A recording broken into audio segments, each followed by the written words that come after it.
Pada kesempatan ini kami akan sharing sedikit mengenai pelembab atau moisturizer. Pelembab itu kita kategorikan berdasarkan cara kerjanya, ada beberapa hal.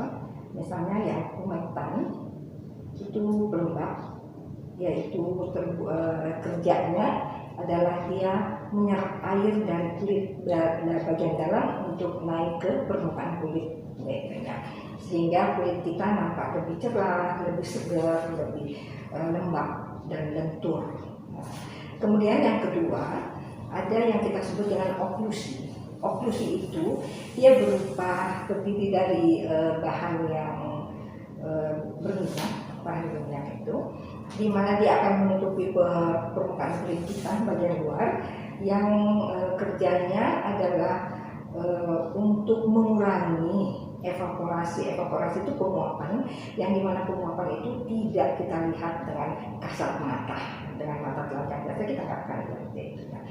Kemudian ada lagi yang bentuk emollient. Emollient itu dia berupa pelembut, di mana apabila dioleskan di permukaan kulit, dia akan menyerap masuk ke dalam di antara sel-sel di permukaan kulit, sehingga dia akan mengisi ruang-ruang di antara sel itu, sehingga kulit kita akan nampak lebih lembut, akan nampak lebih lentur. Nah, jadi apa sebenarnya pelembab itu? Pelembab adalah campuran bahan kimia yang dibuat untuk dioleskan di permukaan kulit kita agar kulit kita nampak lembab, nampak lebih segar, nampak lebih lentur, nampak lebih lembut.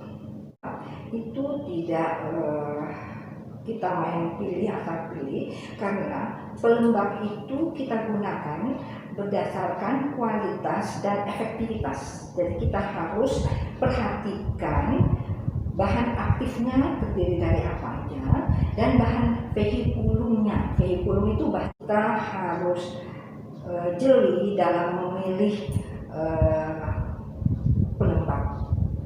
Dan kita juga harus lihat selain dari bahan aktif dan bahan dasarnya, vehikulumnya, kita lihat juga tujuannya apa sih kita pakai pelembab, indikasinya kita pakai pelembab apa sih, itu juga harus diperhatikan. Nah, ini ada beberapa yang harus kita perhatikan, jadi semacam tip-tip untuk pemilihan pelembab yang kita harus pakai. Misalnya pertama, kita gunakan yang fragrance free, artinya pengharum atau pewangi pelembab itu sebaiknya dikurangi atau memang sama sekali tidak ada, karena nggak semua orang cocok untuk adanya pewangi atau pengharum. Kemudian yang kedua, bahan aktif yang minimal, maksudnya jangan terlalu banyak bahan aktif. Misalnya bahan aktifnya satu aja, misalnya untuk tabir surya, dia hanya mengandung pelembab dan titanium oxide, itu boleh. Jadi nggak terlalu banyak. Jadi kalau misalnya alergi mudah diketahui kira-kira bahan apa sih yang menyebabkan itu. Kemudian yang non komedogenik, kita usahakan yang tidak menyebabkan terjadinya komedo. Yang keempat, mungkin yang hipoalergik, yang daya alerginya minimalis banget. Tetapi apakah semua orang cocok walaupun hipoalergik? Tetap ada juga orang yang tetap alergi. Kemudian lebih banyak yang pakai bahan-bahan alami, yang terdiri dari bahan alami.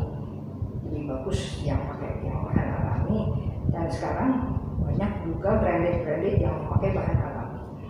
Kemudian ada yang broad spectrum. Broad spectrum itu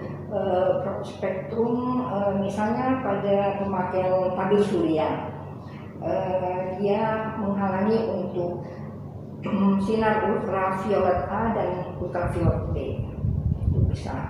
Kemudian kita yang paraben free. Paraben free itu kita ketahui sebagai pengawet. Nggak semua orang cocok dengan bahan-bahan pengawet. Nggak semua orang cocok dengan bahan-bahan pengawet.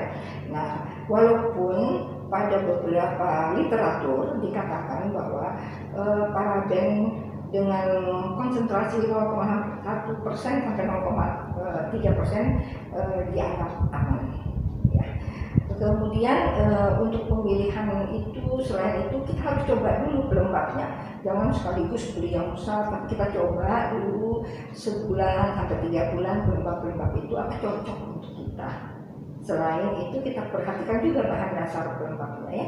Dan kita pakai untuk daerah mana, apakah untuk daerah wajah atau daerah kulit, bagian kulit yang lain. Karena beda biasanya, karena untuk wajah biasanya pelembabnya agak lebih sensitif dan dibandingkan dengan bagian lengan atau kaki kita pakaikan. Kemudian cara pemakaian, cara aplikasi pelembab dianjurkan segera setelah mandi atau segera setelah berenang atau segera setelah itu biasanya. Kenapa? Karena pada waktu itu kulit kita masih lembab, masih ada air-air yang tersisa di permukaan kulit kita. Makanya pada waktu menggosok dengan handuk jangan digosok tapi ditepuk-tepuk.